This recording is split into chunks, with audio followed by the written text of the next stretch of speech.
What happened to American heavyweight boxing? Since the beginning of the 21st century, the heavyweight division has been for the most part dominated by Europeans. From Lennox Lewis to the great Klitschko brothers to AJ and Fury, and of course Usyk. We all know as boxing fans the United States of America has produced an insane number of legendary heavyweights. From Jack Johnson to Jack Dempsey, to Joe Louis to Muhammad Ali, to the great George Foreman, the list goes on and on. It felt like every era of boxing had a great American heavyweight champion.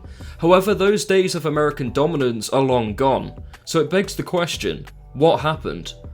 The reason for the decline of American heavyweight boxing isn't straightforward, and there are multiple contributing factors.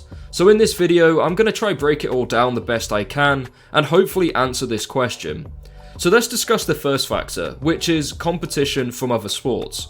If you're a 6'3" plus young athletic American, you're more likely to go down the football or basketball route, and for good reason. In the NBA, a player will get a minimum salary of $1.4 million a year. And in the NFL, the money is even more insane. Just look at the numbers the highest paid athletes get. And this is all without getting punched in the face. This issue isn't just exclusive to boxing, as we also see this in mixed martial arts. In the UFC, their heavyweight division is very poor, and that's the top level of the sport. Most big guys who are athletic are not interested in potentially developing head trauma for very little incentive.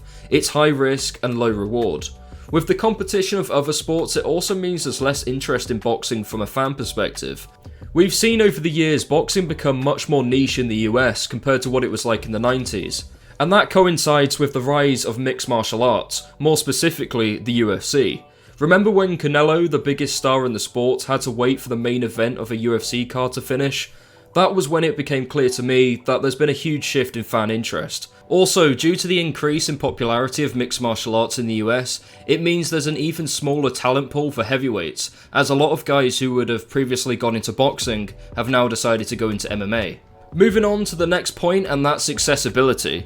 Colleges in the US subsidize sports such as football, basketball and wrestling, offering scholarships which include covering tuition fees, housing and more. It also gives you a college degree to fall back on, making it a much smarter career move.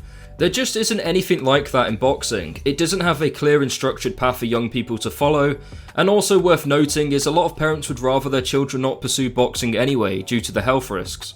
Now, speaking of accessibility, let's also talk about the lack of boxing infrastructure in the US. Unlike other sports such as football and basketball, where you're likely to find a place to participate in those sports, there isn't a boxing gym readily available for a lot of people.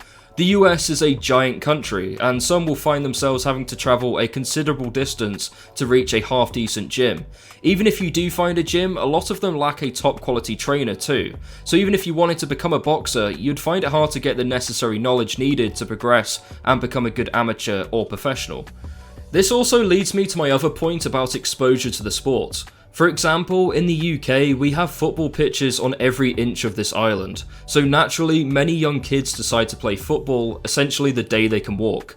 You're more likely to try the sports that you're most exposed to, and in the US, speaking from an outsider's perspective, it does seem that basketball and the NFL seem to be by far the biggest sports in terms of exposure to young kids. Next, we have the issue of lack of star names.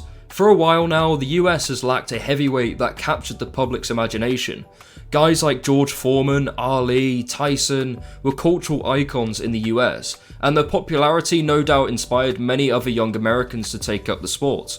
You could say Wilder was that guy during his time defending his WBC belt, but I don't think he ever really crossed over to the mainstream like those guys did. A big reason for this, I think, is personally down to the fact that boxing has become more niche in the US, but also the promotional side hasn't been as strong as it needed to be. Take the UK for example. Just look at how Anthony Joshua and Tyson Fury have been built up over here. Both men have been able to sell out 95,000-seater stadiums, and that's thanks to the brilliant work of Eddie and Frank Warren. Yes, granted the UK is a different type of market and it's easier to sell fighters in a smaller nation, but still the point stands. I just don't think US fighters are well promoted in comparison. Now onto my final point that I wanted to make, and that's the rise of international talent and the globalization of the sport. As I mentioned at the beginning of this video, since the 21st century, the division has been more open than ever before, with champions hailing from various different countries. One of the reasons for that is the fall of the Soviet Union in 1991. Many fighters in Soviet states were unable to compete in the professional ranks, which is a similar situation to what we saw in Cuba for many years. After the fall of the Soviet Union, many talented amateurs turned over to the professional ranks. This move would eventually change the landscape of heavyweight boxing, with the emergence of the Klitschko brothers, who would go on to dominate the division for more than a decade. And of course, the best heavyweight of this generation in Alexander Usyk. And of course, we've seen the explosion of British heavyweight boxing, with the likes of AJ and Fury. If we take Ring Magazine's rankings of the top 10 heavyweights in boxing right now, not a single one of them is American, which is just a crazy thing to say. So those are the main factors as to why the American heavyweight scene isn't as strong as it used to be, and to be honest, I don't see that changing anytime soon.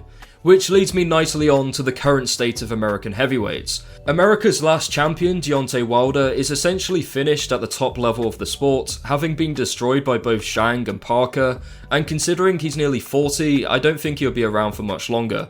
After Wilder, you have what was considered America's next big hope in the real big baby, Jared Anderson.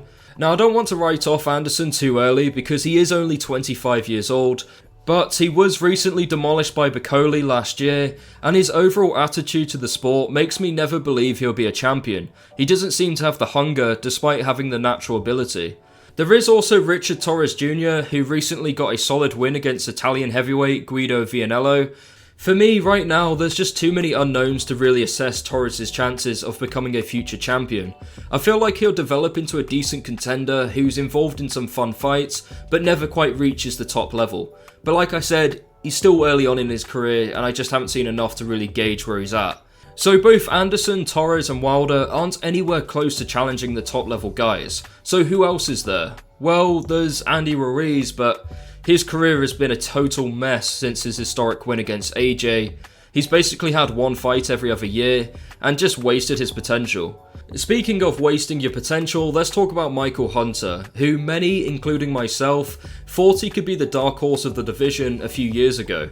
But ever since his fight against Alexander Povetkin in Saudi, which was way back in 2019, he's basically fought nobody of note since. His last fight was against a Mexican journeyman last year, and I'm not even sure it was even televised. The only other American contender of note would be a man who I'd rather not mention on this channel, but because he keeps getting big fights, I have to, and that's Big Pharmacy, Big Juicy, Big Disgusting Jarrell Miller, who is in a massive fight against Fabio Wardley, and as much as I hate the fact he keeps getting big chances, this is a really good fight, and one that there's a good chance he could win.